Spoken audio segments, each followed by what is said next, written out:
नमस्कार, विचार मंथन में आपका स्वागत है। उत्तर प्रदेश की राजनीति में मुलायम परिवार के बुरे दिन चल रहे हैं। अखिलेश शिवपाल की राहें अलग अलग हो गई हैं। सवालिया निशान लग गए हैं अखिलेश और शिवपाल के भविष्य पर। लेकिन ये सवालिया निशान यहीं तक सीमित नहीं है। क्या वास्तव में समाजवादी आंदोलन जो लोहिया की देन था वो आज कहीं अपने अस्तित्व के लिए संघर्ष कर रहा है, या फिर एक सवाल और है, क्या विपक्ष स्वतः तार तार हो जाएगा और लोकतंत्र के लिए ये बड़ा घातक भी होगा।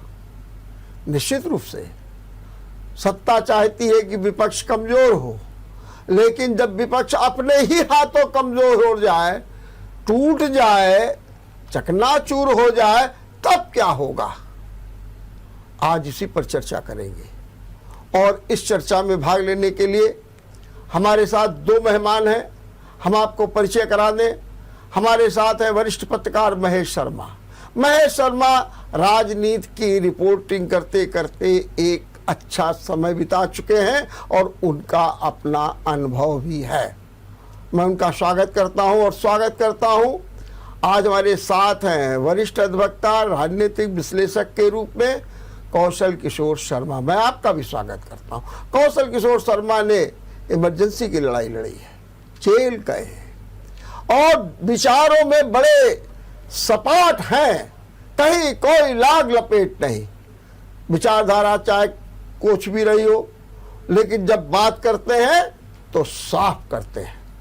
आइए हम इस पर चर्चा करेंगे।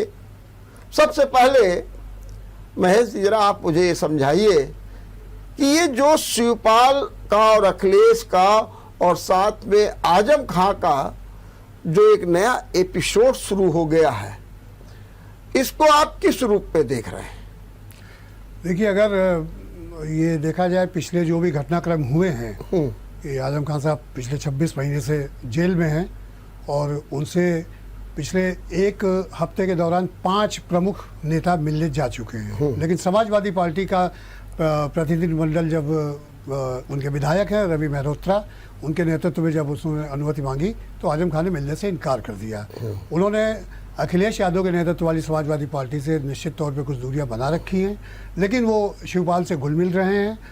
तो आपने जो भविष्य की बात की है कि मतलब क्या लग रहा है, तो उसमें जो मुझे दिख रहा है कि ये जो घटनाक्रम है ये कहीं ना कहीं जाकर के 2024 के चुनाव की वो पृष्ठभूमि तैयार कर रहा है जिसमें भारतीय जनता पार्टी अपने आप को काफ़ी कंफर्टेबल महसूस करेगी, क्योंकि उत्तर प्रदेश में जहाँ से सबसे ज़्यादा सीटें आती हैं तो वहाँ पर अगर विपक्ष बिखरता है, जैसा कि आसार साफ साफ दिख रहे हैं, क्योंकि अखिलेश यादव की अलग डफली बज रही है, शिवपाल, आजम खां, ओवैसी, ये सारा ग्रुप अलग मिल रहा है। अभी राजभर ने बयान दिया था कि वो अखिलेश के दूत होकर के जाएंगे और पूरी बात करेंगे आजम खां से, लेकिन अभी तक वो नौबत नहीं आई क्योंकि आजम खां बिल्कुल एडमेंट है, वो मिलना ही नहीं चाहते हैं समाजवादी पार्टी के लोगों से। ये बताइए, आपने बड़ी अच्छी बात कही कि 2024 भारतीय जनता पार्टी का बयान आ गया है जी। ऐसे दौर पे जब चाचा भतीजे और चाचा आप कह रहे हैं कि हमने इनको चलाना सिखाया और ये तो हमको रौदते चले जा रहे हैं, तो भारतीय जनता पार्टी के बयान में कहा गया है कि 2024 में अब तो इनको एक भी सीट नहीं मिलेगी, एक भी सीट नहीं मिलेगी।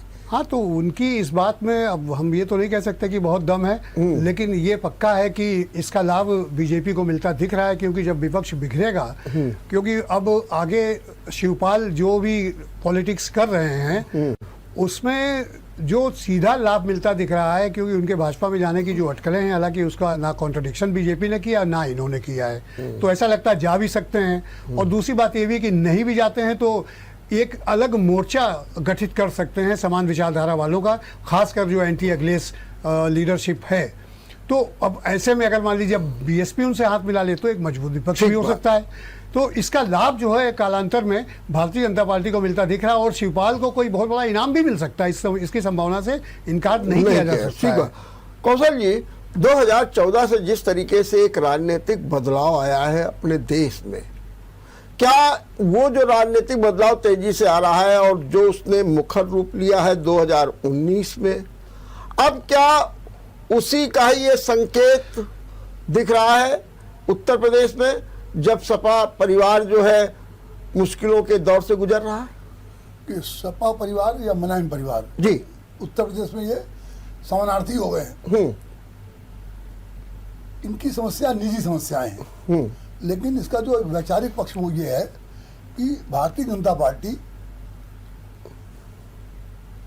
सन 77 के बाद से लगातार अपनी वैचारिक यात्रा में मजबूत होती जा रही है।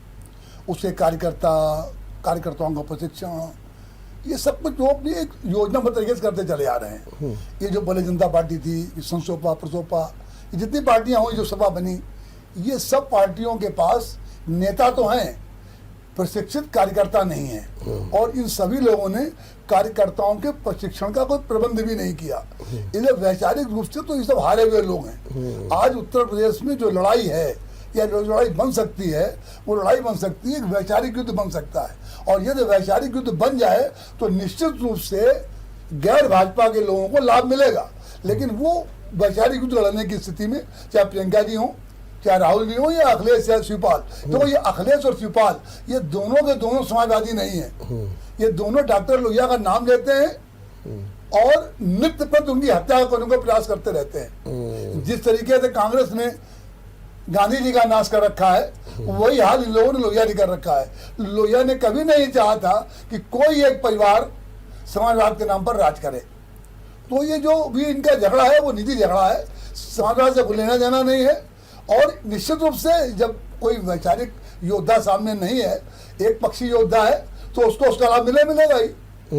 तो क्या जो प्रधानमंत्री ने चुनाव के दौरान कहा था कि ये नकली समाजवादी हैं, ये लाल टोपी वाले खतरनाक हैं, वो तो क्या प्रधानमंत्री ने गलत बात कही थी। हाँ, वो आपत्तिजनक बात थी कि लाल टोपी माने गुंडों का प्रतीक। अरे भाई, लाल टोपी आचार्य नरेंद्र, डॉक्टर लोहिया, अचिव पौडरधन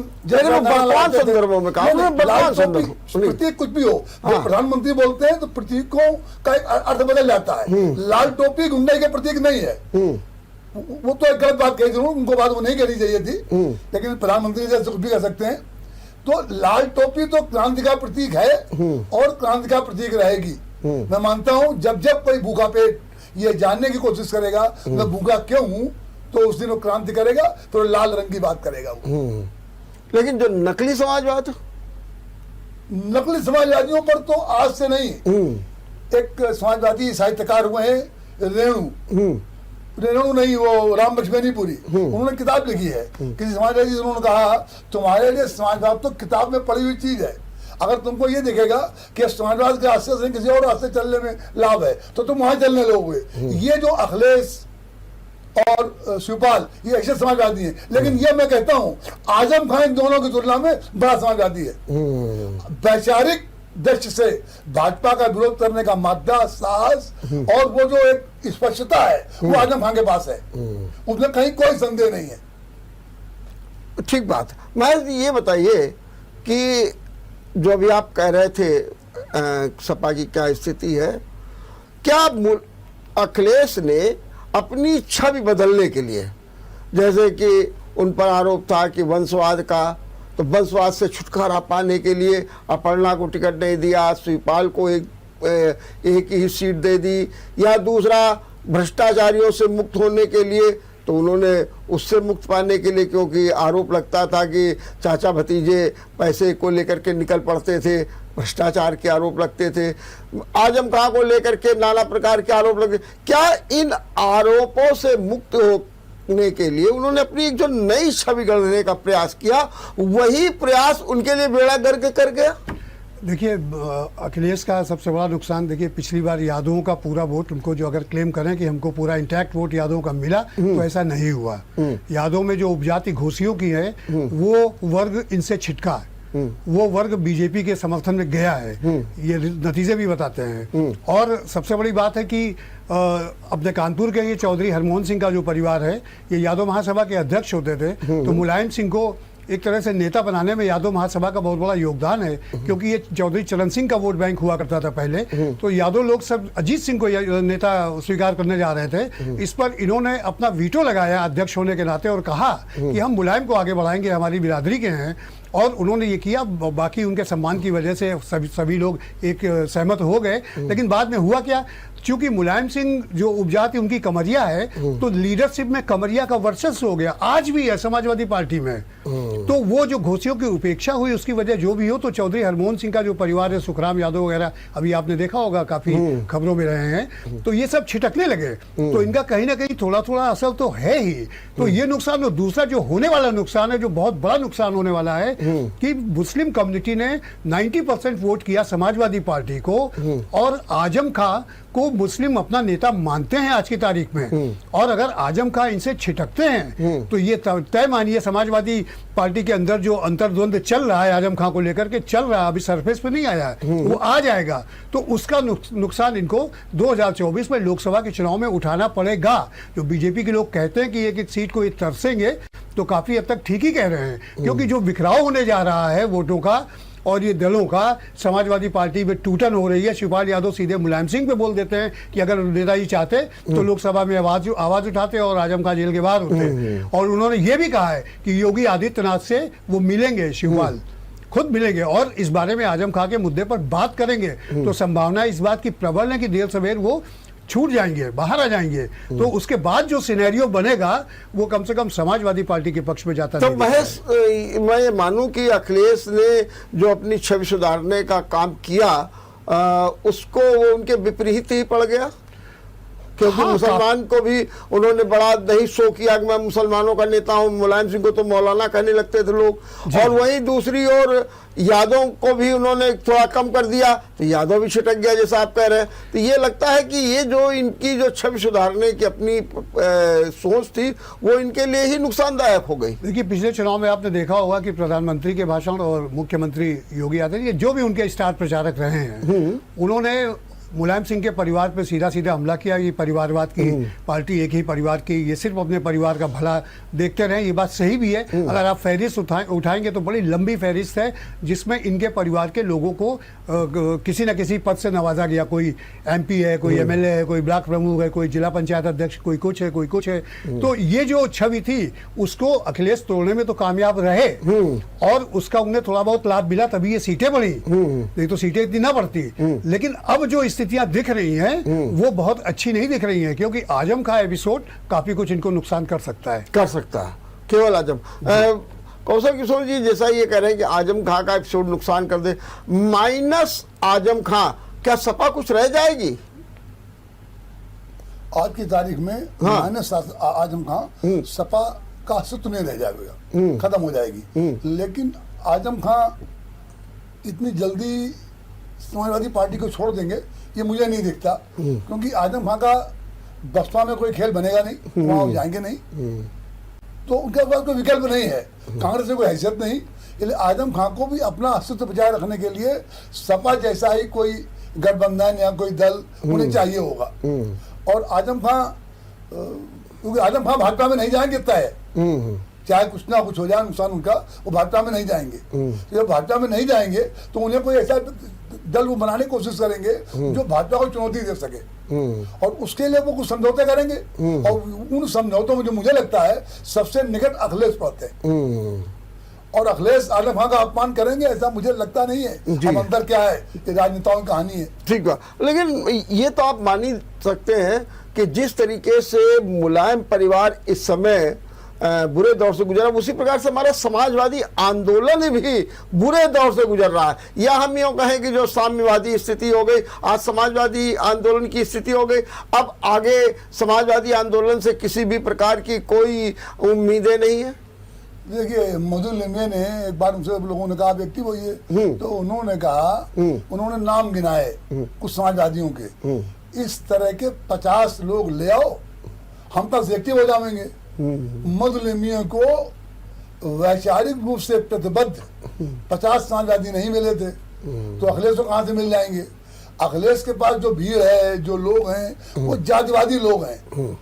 विचार शून्य राजनेता अखिलेश के पास भी बहुत ज्यादा है। अब विचार विचारवान कार्यकर्ताओं को ढूंढना, खोजना, विचारवान कार्यकर्ता तैयार करना, ये मुझे लगता है अखिलेश के बूते काम है नहीं। और जो लोग ये काम कर सकते थे उन लोगों को अखिलेश ने अपने दल में उपेक्षित किया है। ऐसा नहीं लोग है नहीं। अरे भाई अभी आप देखिए बीएचयू में चंचल लिए गए, वो बराबर कुछ लिखते पढ़ते रहते हैं, जर्नलिस्ट भी रहे हैं बहुत दौर तक। तो अब अखिलेश को वो सब पसंद नहीं आते हैं क्योंकि वो अखिलेश का जो परिवारवाद है वो चंचल जी को अकड़ता है। अपने कानपुर जैसे शिवकुमार बेरिया थे, शिवकुमार बेरिया अखिलेश को खलते हैं। कानपुर नगर में इस समय समाजवादी जो विचार की राजनीति जो करते थे तो शिवकुमार बेरिया थे। ठीक है, आज भाजपा में चले गए लेकिन वो विचार की राजनीति करते थे। हर वो व्यक्ति जो विचार की बात करता था वो ना अखिलेश को पसंद है ना शिवपाल को पसंद है। ये लोगों की कमजोरी बहुत बड़ी, ये चाहते हैं वो इनका यशमैन रहे। और यदि कोई डॉक्टर लोहिया का चेला है, अनुयायी है, वो यशमैन हो ही नहीं सकता। वो जैसे मौका पाएगा वो तुरंत आलोचना करेगा। व्यवस्था विरोधी उसके स्वभाव में घुसा हुआ है। एक तो महेश ये बताइए कि यूँ देखा जाए तो समाजवाद और जो भारतीय जनता पार्टी है जिसे संप्रदायवाद, राष्ट्रवाद, सांस्कृतिकवाद के रूप में देखा, दोनों में तालमेल नहीं बैठता था। और अक्सर जो है सपाही लोग या समाजवादी लोग भारतीय जनता पार्टी की ओर मुखातिब भी नहीं दिखते थे। एक समय जरूर आया जब जनता पार्टी बनी एक इमरजेंसी के बाद, लेकिन इसके बावजूद आज जो परिस्थितियां हैं उसमें जिसका झुकाव देखिए वो बीजेपी की ओर है। हमारे शिवकुमार बेरिया बीजेपी में चले गए, मुलायम सिंह के सब्दी बीजेपी में चले गए, शिवपाल का भी ले दे करके यही लगता है। और खैर शिवपाल तो अपना क्लियर कट भी नहीं कर रहे हैं, कभी वो कहते हैं कि भाजपा में जाएंगे, कभी यही तो जो झगड़ा बढ़ रहा है। झगड़ा बढ़ने के कारण ये भी अगर भाई चले गए होते तो शायद अध्याय खत्म हो जाता। क्या इसको रूप में आप देख रहे हैं, क्यों ये लोग भाग रहे हैं? एक आपकी बात का जवाब देने से पहले मैं एक बात और कहना चाहूँगा जी, कि जैसा कि अभी कौशल भाई ने कहा कि आजम खां समाजवादी पार्टी के नज़दीक ही खुद को पाते हैं और उनको भी बड़ा बैनर चाहिए। तो मैं ये याद दिलाना चाहता हूं कि मुलायम सिंह तक तो समाजवादी पार्टी का नेतृत्व कमोबेश ठीक था कि उसमें समाजवादी चिंतक लोगों का योगदान हुआ करता था, लेकिन अब वो बात नहीं है। तो ये जो एक जनरेशन गैप है, और आजम खां की नाराजगी मुलायम सिंह के टाइम पर भी एक बार समाजवादी पार्टी से हुई थी। बाद में इसी कानपुर में जो समाजवादी पार्टी का सम्मेलन होगा बिंदु को लेकर के हुई थी, हाँ सब सम्मेलन हुआ था ये फूलबाग में, तो उसमें आजम खान ने बहुत अच्छा स्पीच भी बहुत अच्छी दी थी। तो ये उनका एक इमोशनली जुड़ाव नेताजी तक है। नेताजी के आगे वाली जनरेशन के प्रति उनका क्या रुख है ये साफ साफ झलकने लगा कि वो मिलने से भी उन्होंने इनकार कर दिया। लेकिन करेंगे क्या, करेंगे क्या? वो ऐसे ही छोटे दलों का मोर्चा गठित कर सकते हैं। आज भी समाजवादी पार्टी के भीतर जो मुस्लिम हैं उनकी आस्था आजम खां के नेतृत्व में है, और आजम खां के मामले में अखिलेश यादव की चुप्पी उनको अखर रही है। ये बात अभी खुल के लोग नहीं बोल रहे हैं, लेकिन जिस दिन आजम खां जेल के बाहर आएंगे और कुछ बोलेंगे तो निश्चित तौर पर एक समाजवादी पार्टी के अंदर जो अंतर विरोध होगा वो बहुत जबरदस्त होगा, और कोई बड़ी बात नहीं, समाजवादी पार्टी दो दलों में बढ़ जाएगी। ठीक बात, आपने सही कहा कौशल जी। ये मैं भी महेश जी से भी वही जिक्र कर रहा था, आपसे भी करूंगा, ये जो समाजवादियों का झुकाव बीजेपी की ओर एकदम क्यों रहा? अब देखिए शिवपाल जो है समान नागरिक संहिता की वकालत कर रहे हैं, बोले आप देखिए गजब हो गया। और फिर वही दूसरी ओर कह रहे हैं कल के अपने एपिसोड में कि मैं पुनर्गठन करूंगा, मैं आत्मविश्वास के साथ आगे बढ़ूंगा, सबके सहयोग से आगे बढ़ूंगा। एक और ये बात कर रहे हैं, दूसरी ओर समान नागरिक संहिता। ये समाजवादियों में ये कौन सा गुण पनप गया है? ये स्वार्थ की राजनीति है जी, बेहतर रिटर्न की आशा है। शत्रुघ्न प्रकाश, शिवकुमार बेरिया, नीरज शेखर, चंद्रीय लड़के, ये सब लोग भाजपाई किसी विचार के कारण नहीं बने हैं। ये केवल और केवल बेहतर रिटर्न क्या मिल सकता है, ये लोग समाजवाद छोड़कर यहाँ आ गए। दूसरा मैं भी कहता हूँ कि इनमें से कोई शत्रुघ्न प्रकाश जी हैं जो बीएचयू के नेता हुआ करते थे, सबसे कम उम्र में एमएलए बने थे संसोबा के टिकट पर। अब आज अगर समाजवादी कमजोर हैं या अखिलेश उनको अपने साथ नहीं रख पाए, ये गलती अखिलेश की है। अब वो यही अखिलेश की यही गलतियां हैं कि अखिलेश जो विचार से समाजवादी हैं उन लोगों के साथ अखिलेश का तालमेल बन नहीं पा रहा है, क्योंकि अखिलेश को समाजवादी नहीं है। आज देश में जाति तोड़ो दाम बांधो जैसे आंदोलनों की आवश्यकता है। अखिलेश किसी भी तरह का कोई आंदोलन खड़ा करने की स्थिति में नहीं है। मुख्यमंत्री पद से हटने के बाद अखिलेश कहीं किसी कोई हल्ला बोल कार्यक्रम था, ये कन्नौज जा रहे थे, इनको लखनऊ एक्सप्रेस वे पर रोक लिया गया। अखिलेश ने मुचलका भरा था वहां। समाजवादी जमानत न कराने के प्रसिद्ध रहे हैं, इन्होंने मुचलका भर दिया मुख्यमंत्री होने रहने के बावजूद। तो ये इनकी वैचारिक दृढ़ता की कमी है। और जब तक अखिलेश अपने आप को वैचारिक रूप से प्रतिबद्ध नहीं बनाएंगे तब तक ये निरंतर इसी तरीके से कमजोर होते रहेंगे। 2, 4, 10 सीटें बढ़ जाएं घट जाएं वो अपनी जगह है, सरकार ही बनाए अपनी जगह है, लेकिन वो सरकार समाजवादी विचारों की सरकार होगी ऐसा मुझे नहीं लगता। ठीक बात है। मैं जी ये बताइए कि शिवपाल आज बहुत बोल रहे हैं, क्या शिवपाल को मालूम नहीं था कि जब हम जाएंगे अखिलेश के साथ में तो हमारे साथ ये व्यवहार भी हो सकता है, क्योंकि जो कटुता आ गई थी पहले से उसमें तो कहीं मिठास उतनी आ नहीं सकती है। ये एक सामंजस्य बैठाला, वो भी उनके परिवार का दबाव था। ऐसी स्थितियों में और आज वो कह रहे हैं मैंने मान मर्यादा सम्मान सब कुछ किया है, क्या आपको नहीं लगता है कि शिवपाल से चूक हो गई और अखिलेश ने जो कदम उठाया वो एक राजनीतिक रूप में उठाया, क्योंकि उनको पार्टी चलानी थी और उनको ये भी देखना था कि बिल्कुल विवादों से दूर रहे, कहीं कोई आगे डिस्टर्ब ना करे, इसलिए उन्होंने कदम उठाया। तो अखिलेश को कहा जाता बिल्कुल सही है और यही बात की जाती है शिवपाल के लिए कि शिवपाल से चूक हो गई। देखिए, शिवपाल ने जो ये कॉम्प्रोमाइज़ किया प्रसपा बनाने के बाद, उन्होंने प्रसपा को एक समाजवादी पार्टी के मोर्चे में शामिल किया, लेकिन चुनाव वो साइकिल चल रहे। वो नेताजी का एक दबाव था, उनके परिवार के बड़े लोगों का दबाव था, जिसको उन्होंने माना स्वीकारा। लेकिन शिवपाल ने जो सबसे बड़ी गलती की कि अगर उन्होंने समझौता किया तो उनके जो साथ के ठीक ठाक नेता लोग रहे हैं, 5-6 ऐसे लीडर्स रहे हैं जो सांसद रहे हैं, मंत्री रहे हैं, उसमें बेरिया भी शामिल हैं, तो इन सबको किसी को भी उन्होंने विश्वास में नहीं लिया और सिर्फ अपने और अपने लड़के के लिए टिकट मांगने चले गए। लड़के को वो भी नहीं मिली क्योंकि वो छवि तोड़ना चाहते थे कि परिवारवाद को लेकर के हम नहीं चल रहे हैं। इनको जसवंत नगर से टिकट मिली, वो भी साइकिल से चुनाव लड़े। उसके बाद इनकी उपेक्षा हुई। तो इन्होंने जो ये गेम खेला है इसमें इनको बहुत बड़ा लाभ दिख रहा है।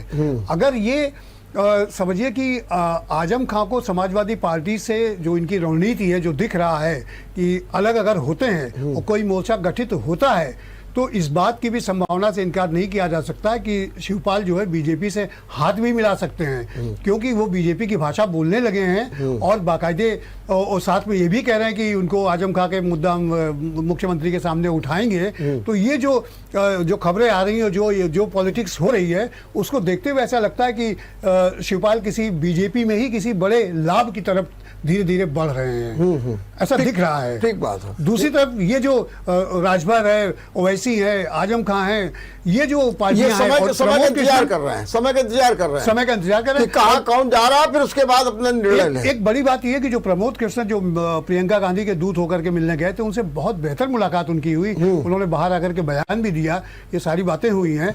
तो एक ये भी दिख रहा है कि जो जैसे आपको याद होगा कि गैर कांग्रेसवाद में सब एक हो जाते थे, तो आज गैर भाजपावाद में भी सब एक हो सकते हैं। इस बात की संभावना से राजनीति में इनकार नहीं किया जा सकता। सब तो बड़े सैद्धांतिक लीडर हुआ करते थे। अब कौशल जी जैसा कि बता रहे हैं तो जेल यात्री भी रहे इमरजेंसी के दौरान, एक से एक दिग्गज रहे, लेकिन जनसंघ भी उसी प्लेटफॉर्म पे थी जनता पार्टी जब बनी, और उसी प्लेटफॉर्म पे दूसरी पार्टी के लोग भी थे।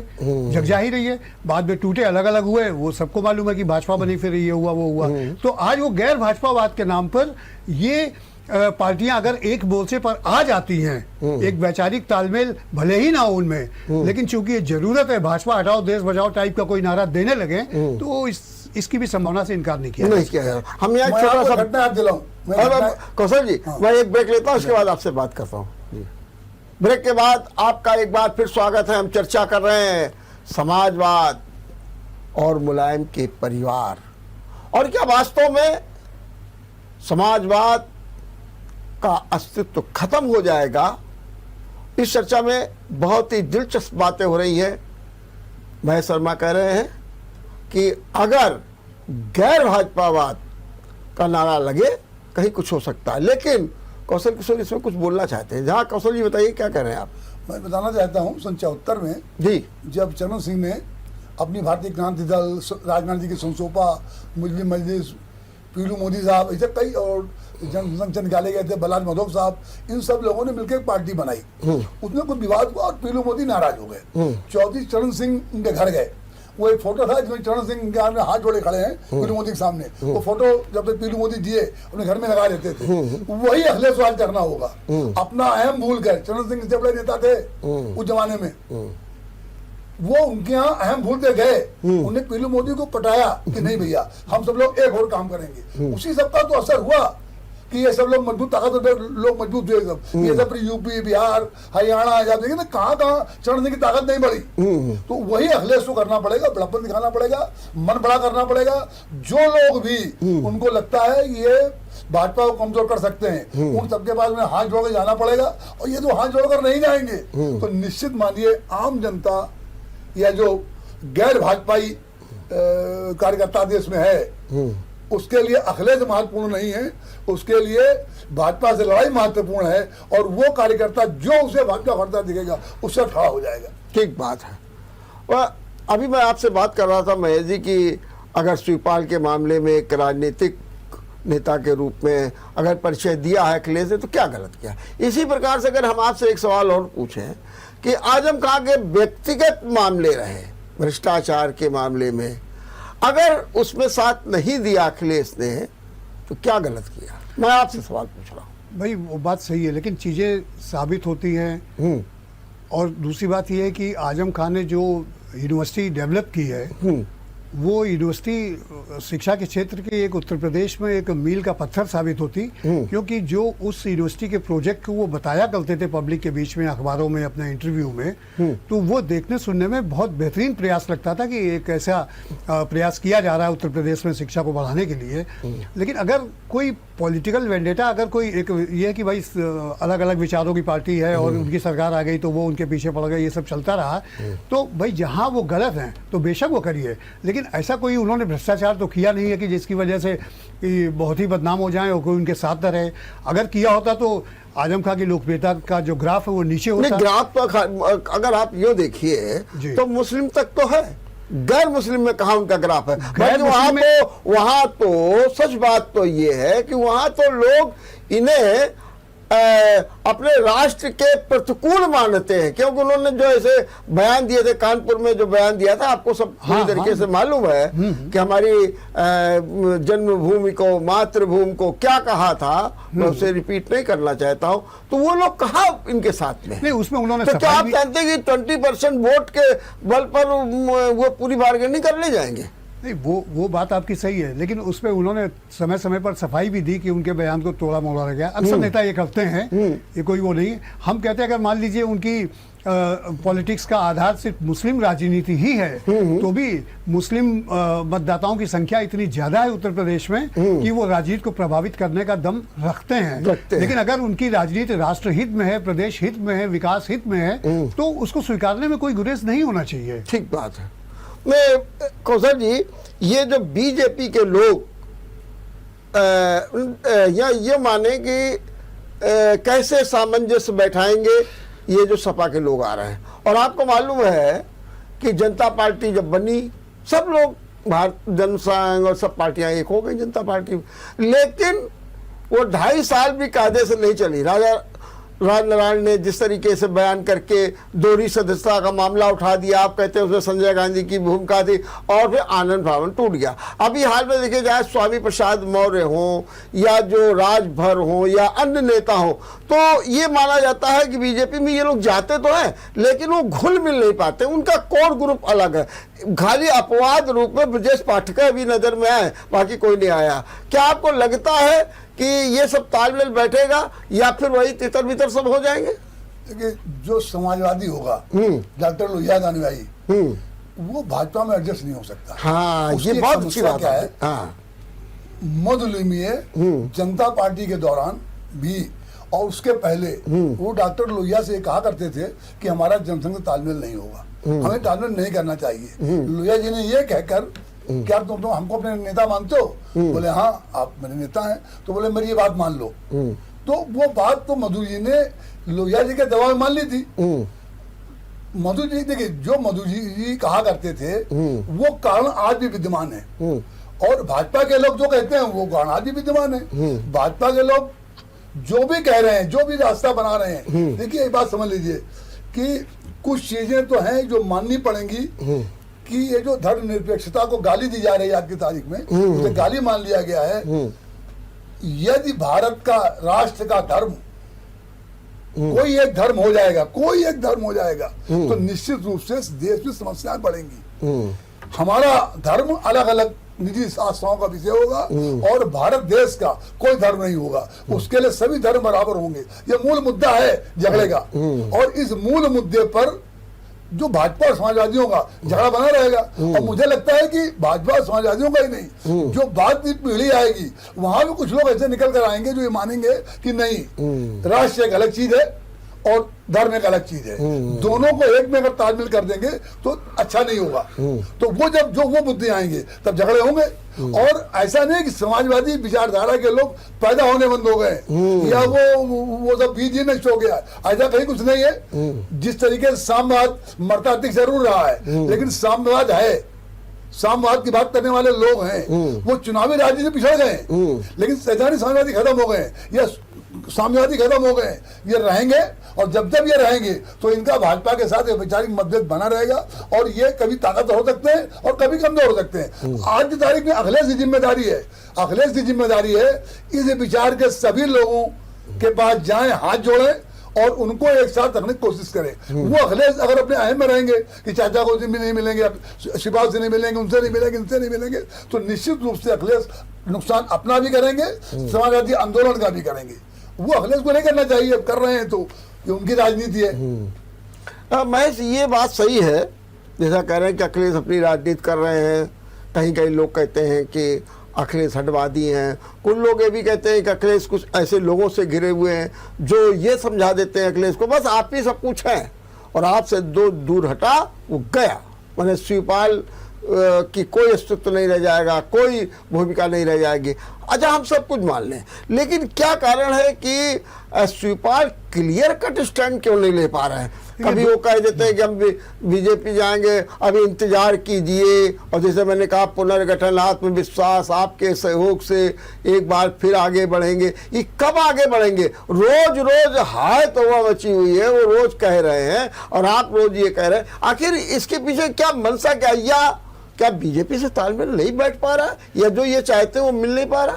देखिए, इसमें दो चीज़ें हैं कि शिवपाल, जैसा कि अभी कौशल भाई कह रहे थे कि देखिए शिवपाल में जो सांगठनिक क्षमता है वो अद्भुत है। ये मुलायम सिंह के कार्यकाल में लोगों ने देखा भी, समझा भी, और उनकी पार्टी के लोग भी ये बात कहते रहे हैं।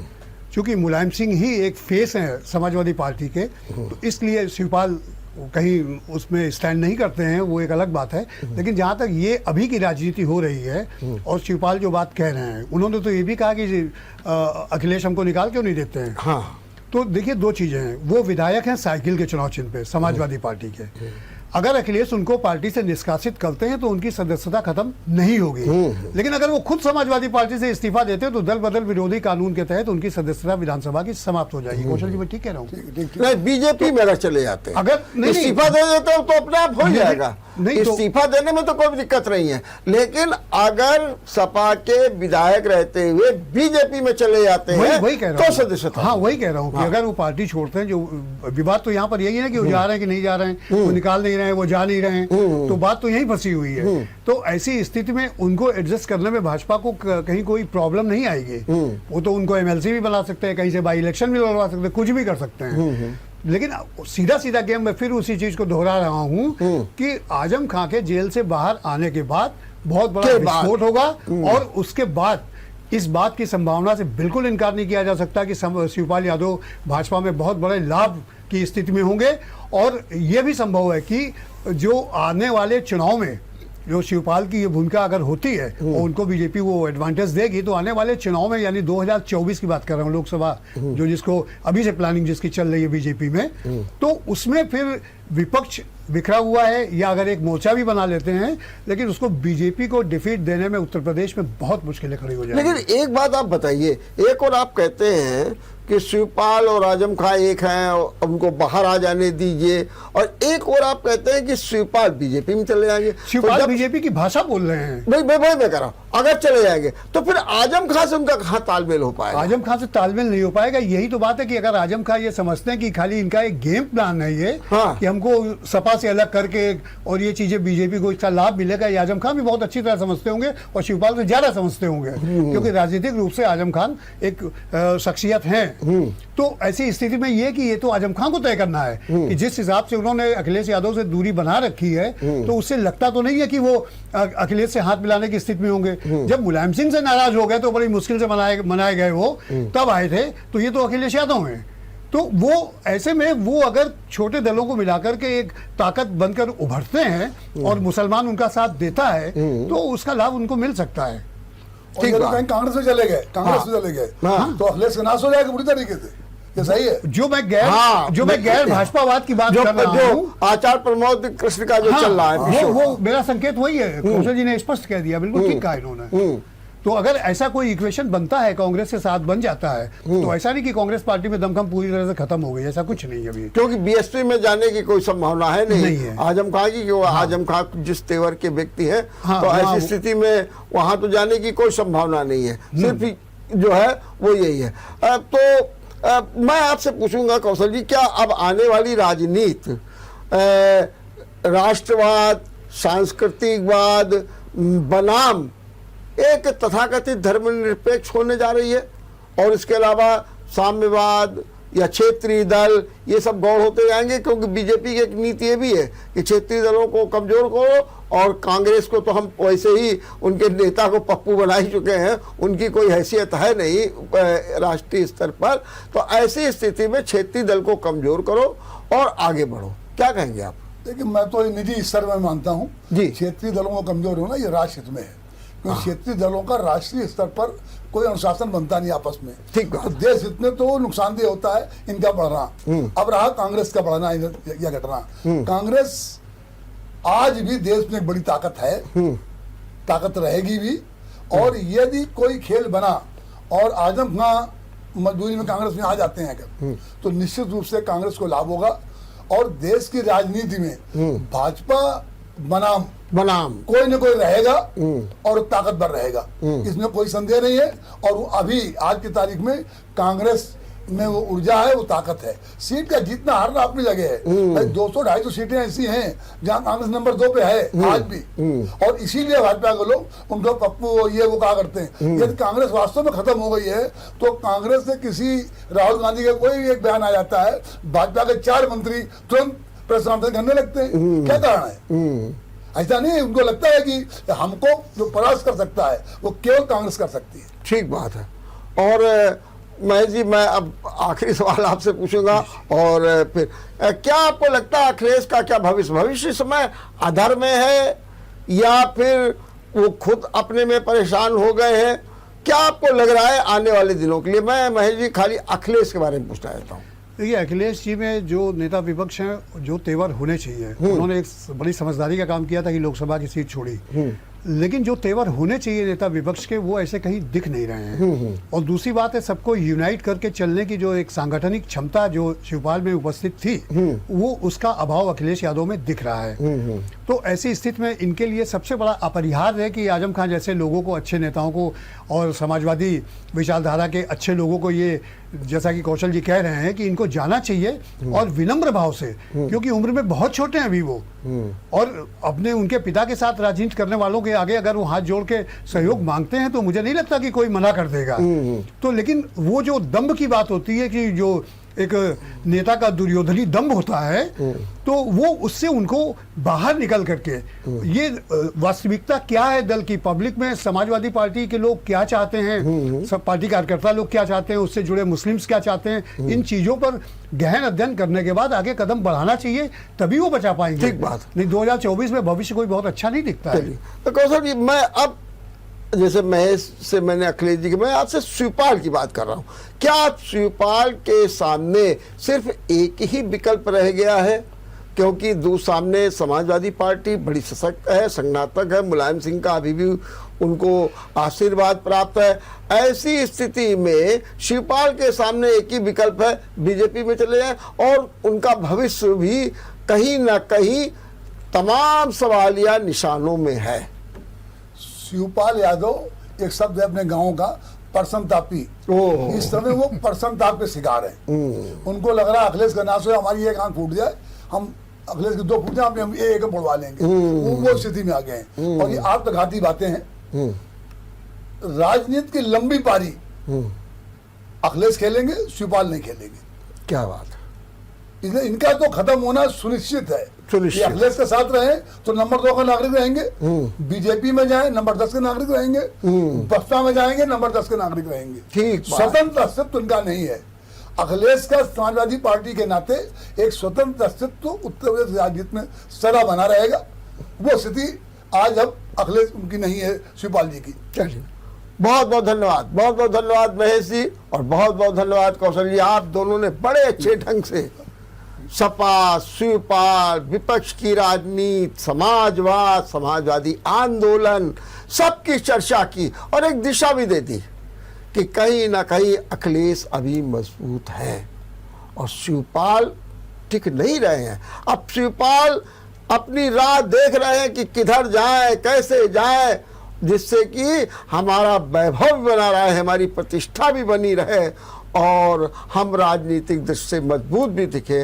और अखिलेश के साथ जो संबल है, खास तौर से अपने पिता मुलायम सिंह का, वो उनके लिए वरदान है।